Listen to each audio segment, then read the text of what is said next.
see what I see?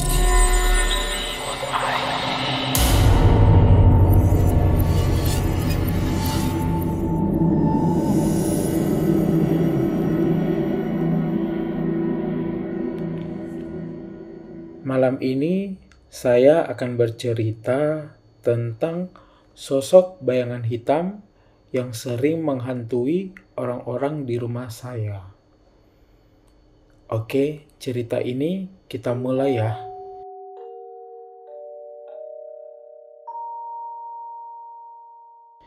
Cerita ini adalah kisah nyata dan hanya menjadi obrolan di kalangan keluarga saya.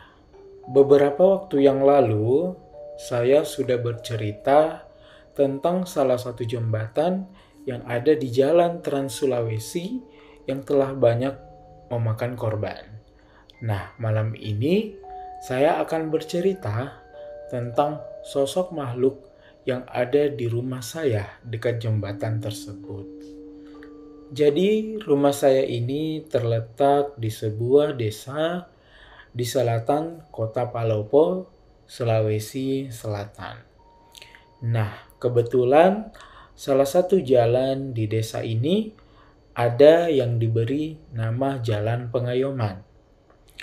Nah, isi jalan ini hanya diisi oleh seluruh keluarga besar saya, yaitu ayah saya beserta dengan saudara-saudaranya yang telah memiliki keluarganya masing-masing. Jadi semua ayah dan saudara-saudaranya tinggal di jalan ini. Ada 8 rumah saja di jalan itu. Di ujung jalan ini ada sebuah kebun yang berisi beberapa pohon buah durian, rambutan, kakao, dan beberapa tanaman khas yang ada di daerah saya. Semua rumah di jalan ini sebenarnya menyimpan cerita horornya masing-masing. Namun, pada kesempatan ini, saya akan memulai dengan rumah pertama di jalan ini, yaitu rumah saya sendiri.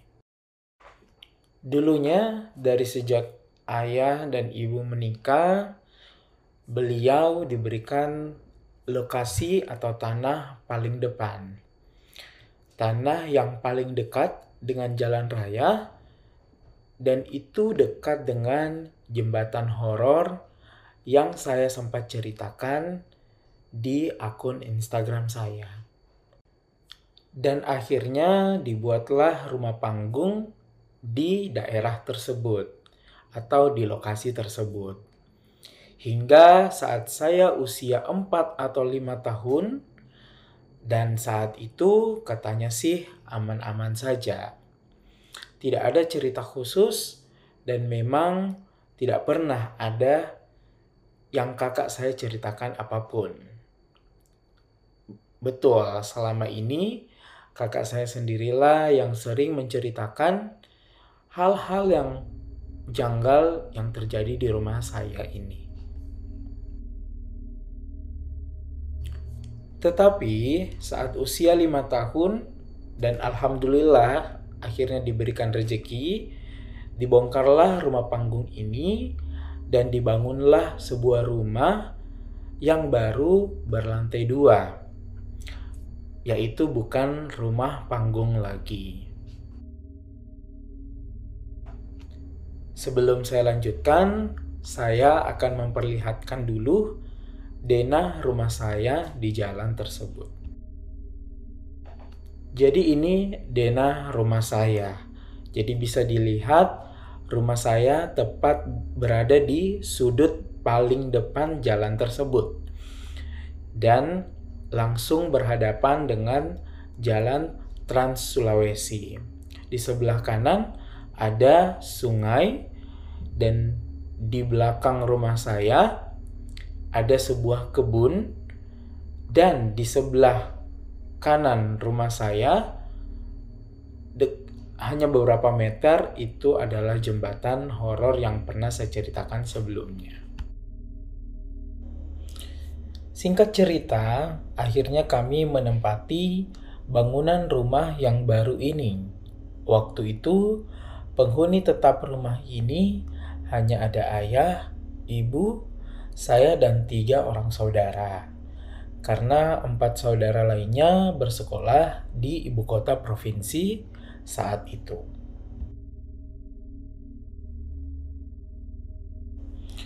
Sejak pindah di rumah ini, mulai ada beberapa gangguan. Ini pun terungkap setelah saling cerita dengan kakak-kakak saya yang juga tinggal di rumah tersebut. Kakak saya sendiri tiap malam sekitar jam 12 malam sering mendengar suara-suara orang yang lagi beraktivitas di dalam dapur. Entah itu suara piring yang digoyang-goyang atau sekedar suara decak orang yang sedang makan.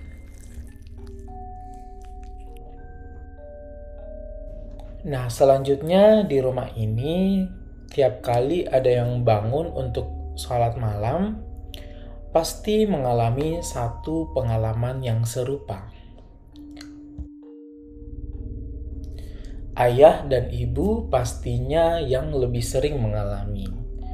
Jadi, tiap kali bangun sholat malam, tiap kali mulai takbir, akan ada muncul sosok warna hitam tiduran tepat di ujung sajadah.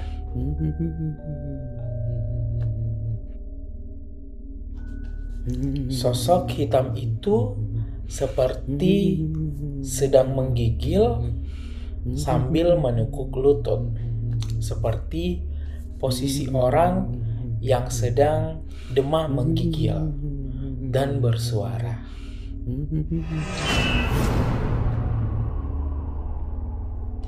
Tetapi di akhir sholat, sosok itu akan menghilang. Jadi ketika kita sudah memberi salam, seketika sosok itu juga ikut menghilang dan suaranya pun menghilang. Nah, suatu ketika kakek saya datang ke rumah. Jadi kakek dari ibu ini tinggal berbeda kecamatan dengan kami. Jaraknya cukup jauh, setidaknya menempuh sekitar 1 jam jika berkendara dengan mobil. Beliau mengatakan kalau di rumah ini ada penunggunya. Jadi ada 2 penunggu. Penunggu pertama yaitu seorang kakek-kakek tua dan satunya lagi itu sesosok perempuan. Katanya sih waktu itu ada prosesi yang akhirnya mereka dipindahkan dan diusir. Cuma saya pun belum terlalu mengerti saat itu karena masih sangat kecil. Dan alhamdulillah sejak itu rumah pun menjadi aman. Ayah sendiri punya kebiasaan setiap anak-anaknya tidur, beliau akan berdiri di tepi kasur sambil membaca doa-doa baik untuk kami. Itu pun saya ketahui karena mengintip beliau, yaitu saya berpura-pura untuk tertidur. Ya, rumah mulai aman sampai akhirnya muncul lagi gangguan setelah tragedi di jembatan dekat rumah. Tragedi ini akan saya ceritakan di episode selanjutnya. Sekian cerita dari saya. Sampai jumpa di cerita horor yang saya alami sendiri pada episode selanjutnya.